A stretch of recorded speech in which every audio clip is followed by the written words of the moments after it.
Hi, my name is Ann Edenfield-Sweet. I'm the executive director and founder of Wings. And tonight we have a very special guest, Lawrence Castillo. He's going to talk about laying it on the line and money management. And he's the president and owner of LNC Retirement Income Planners.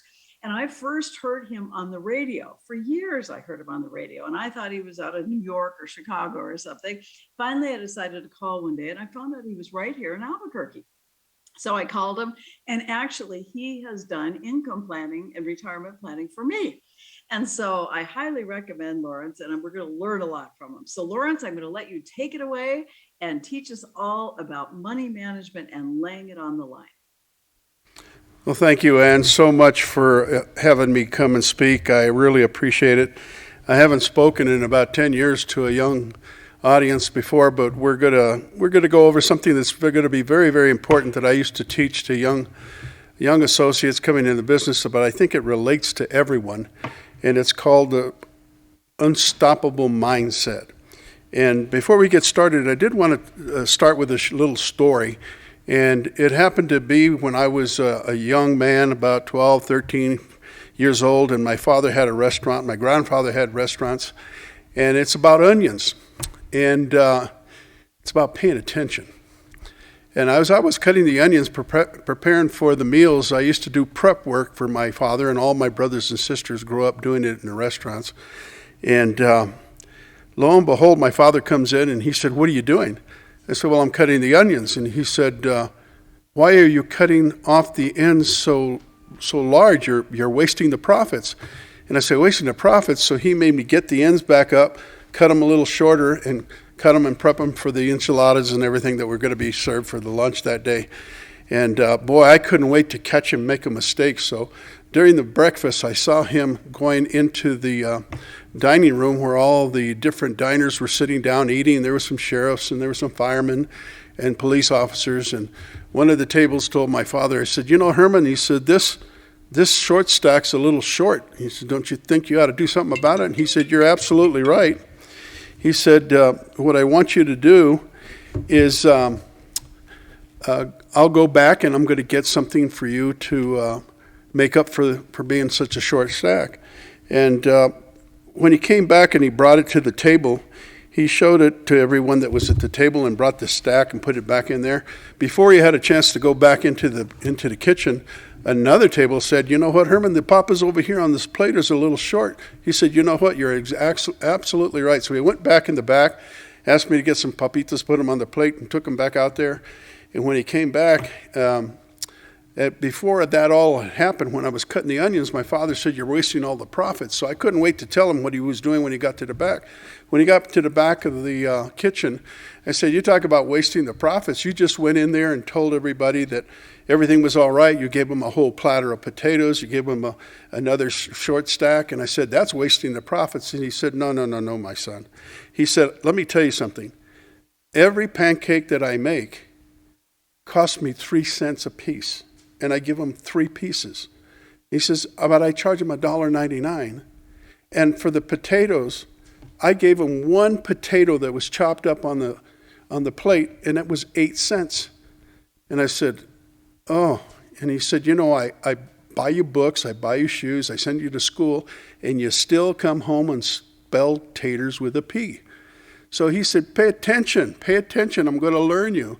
So that's what we're going to do today. We're going to do a little bit of learning and teaching. So I want to talk about something that's going to affect everyone, and that's the mind. You know, the mind that we have for a mindset, you've only absorbed about 9 or 10% in your brain through your whole life, and you have at least 90% more you can fill up. So when I talk about the unstoppable mindset, I'm going to go over the 4 elements that I think create the unstoppable mindset, and it's going to change your life. And part of my job when I was in the insurance industry and I first started, I used to have to recruit, train, develop, and motivate young people. And what we're going to talk about today is control. I mean, not just control of yourself and your emotions, but control of your surroundings. And the most important thing is the control of your destiny. So when I talk to you today, pay attention and listen and see if you can find some of the meanings and some of the stories that I relate to what we talk about as far as the unstoppable mind that has 4 different elements. It's conviction, competence, commitment, and confidence. Today, the first factor is conviction. Conviction is the single most important factor of the unstoppable mindset. Conviction convinces. And if you don't have conviction in what you're doing, people will notice that. And if you have any uncertainty, it's going to undermine everything that you want to do. So, with conviction being one of the most important parts of the unstoppable mind, here's what you need to know. No one has a lease on life or good health. And if you don't die before 65, you'll die after 65. What does that mean? Well, what that means is you need to grasp onto every single moment that you have on this earth, every single minute, every single hour, and whatever you may have, life is too short. Make things happen when you can, while you have that time now. A lot of you out there that are watching this may be 18, 20, 30, 45, 55 years old. What you have that I don't have is time.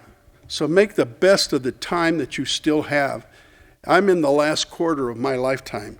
So you have to take a serious look at what kind of conviction you have in yourself to move forward in life. You have to have a firm belief of something that you support or in yourself. I want to tell you a story that I saw when I was watching football with my father when I was a youngster. And I was watching the Notre Dame game, and I became a Notre Dame fan, and my dad said, well, there's only 2 Catholic schools out there. That's Boston College and Notre Dame, so I chose Notre Dame. And what I noticed more than anything else were the players was the conviction they had before every game, and I couldn't understand what it was.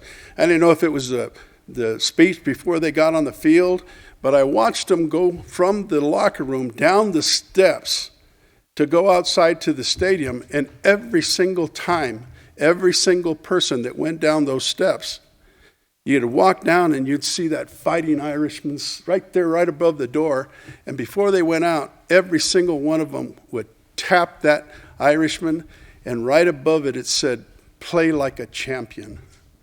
And what that meant was that they had to go out there with the conviction and everything that they learned to go out on the field and try to win the game. You know, the second factor that we have is competence. And when we talk about competence is probably the single, and we'll go through the slides here.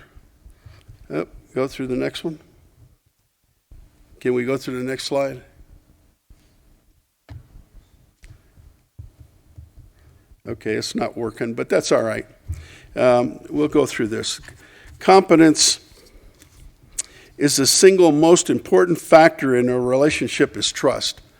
And in a professional relationship, trust is based on the advisors being able to bring a high level of competence to the table. They have to be educated. They have to have experience and knowledge when they come to meet with their clients. And you have to do the same thing. If you want to be competent, you're going to have to learn everything that you can possibly learn, everything that you want to succeed in. Got it? Okay. There we go. We'll keep going down. All right. So competence, here you go. When I go out and I see clients, I have to be on my A game every single time. And the reason I'm able to do that is I know everything that there is to know about my craft and my business. You have to be the same way when you go out, and you have to know that you have no limits on what you can learn and what you can absorb in your brain. You got to know one thing, though. You can't be you cannot be all things to all people, and you need to help those that want your help. That's the most important thing to understand. Talking about competence, I went to Vietnam, and you have to have trust. There's a trust factor in there. Everybody had to have each other's back. And when we were in the foxhole, we call them bunkers, there were 3 or 4 of us there every single night in different bunkers with different guys. Didn't know where they were from, but you always had each other's back. You had to have a trust in them. Well, my nickname when I was in Vietnam was Stewie. And no one understood why my nickname on my helmet was Stewie, but they finally realized that I worked in a restaurant where I was taught by my father and my grandfather. And I took all that knowledge and experience with me when I was there, and I used to carry on my back a little tin pot, and we used to have sterno. And from every single person that was in the bunker with us, they had different sea rations, and I would get them, and I'd pick it, and I'd make the most unique type of dinner or lunch that you could think of. And they had to have trust in me that I knew what I was doing, and I had the competence that I had learned from my father and my grandfather when they were in the restaurant business. So trust is very, very important, and you can't understand that the most important thing is that you have to have trust in yourself, and that's really the key to the competence factor. Now, the next factor that we have to talk about is commitment, and commitment is the driving force that unifies conviction and competence.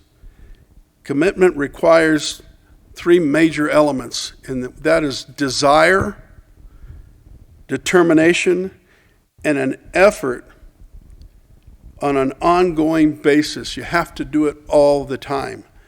A commitment requires a conscientious decision that you are going to make something happen regardless of how hard it might be. And, failing isn't failure unless you fail to try again and again and again. Commit to giving it your best shot each and every day. All of you can do it. You can do it if you can do it enough, and enough is enough. I want to share a story with you that relates to that. When I first started training and developing young men in the business, you have to train them, you have to develop them, and you have to motivate them. And I had a young man that came into the office, and he had seen me at a job fair, and he said, "I'd like to go into the insurance industry. I want to do something like you." And I said, "Well, it's going to take a lot of studying and training, and you got to get your test." And he did all that, and he was always on time. And we studied for weeks until he was ready to go out, and it was time for us to make the appointments. And I was so enamored by the way he would always show up, and he always knew everything, and he had the desire to do what we were doing. And I said, "Well, let's make the appointments." We made 5 appointments, and I said, "Well, I'll get ready to go with you." And he said, "No, I want to go handle these myself. I want to see if I can do this."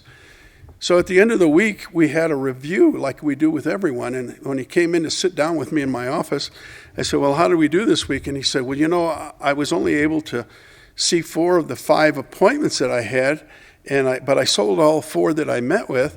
And I said, "Well, I feel really bad you didn't get to see the last appointment. What happened?"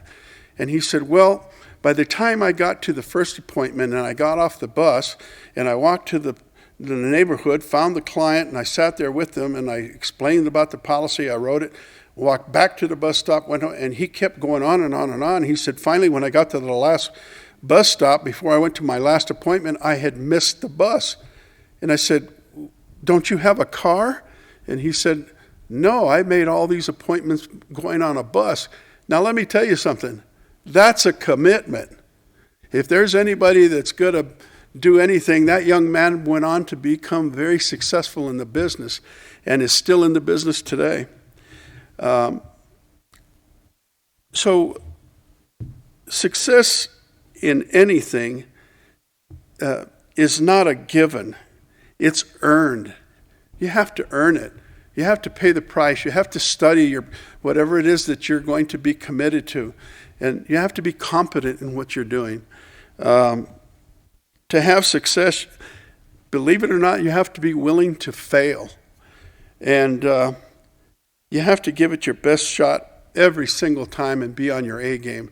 And focus on those that want your help more than anything else.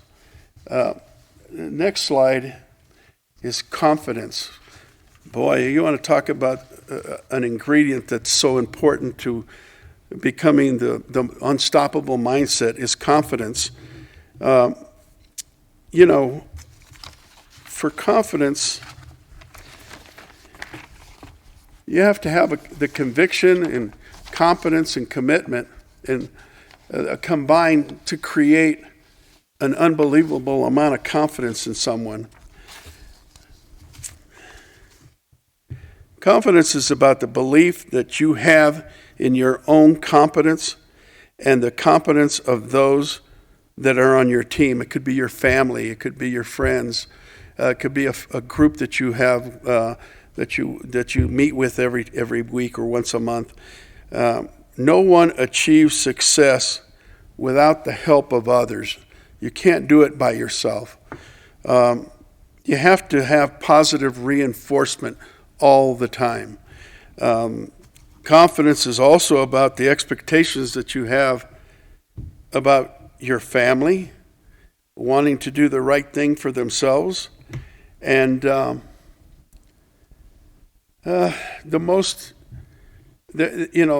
Patton had a saying that the most vital quality a soldier that could possess was his self-confidence, which is true. But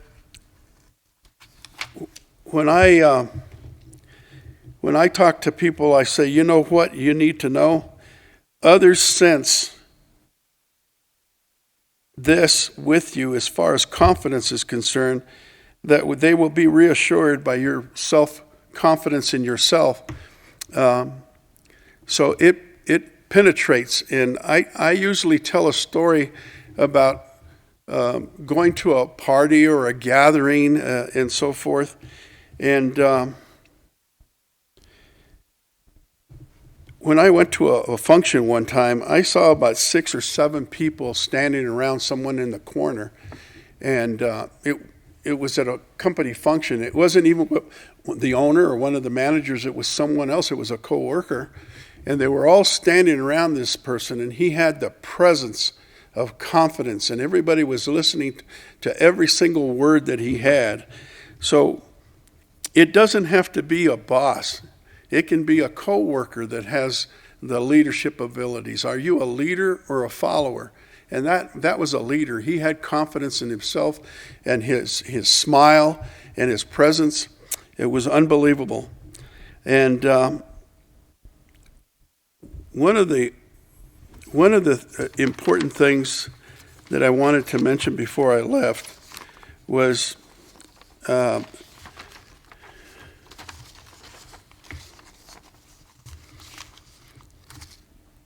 in life, remember, conviction, competence, commitment, and confidence combine to give you the unstoppable mind. And you need to redefine yourself more than anything else in what you do to create that unstoppable mind. And that's the number one thing, is to believe in yourself. I went quite quickly on this one here, and my apologies, but I want to thank everyone for the opportunity to come and speak with you today. And what I say to all my young students when they leave is to remember strength and honor, and take care of yourselves, and bless you all. Thank you.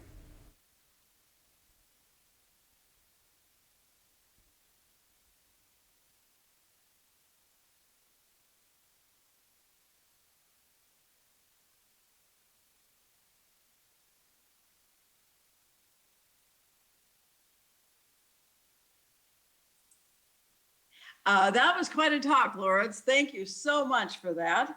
And boy, we need to all be aware about conviction, competence, confidence, and commitment. And I really like that. And then, of course, dealing with the developmental assets for that unstoppable mindset, service to others, integrity, and personal power. Person feeling like they have control about things that happen to them.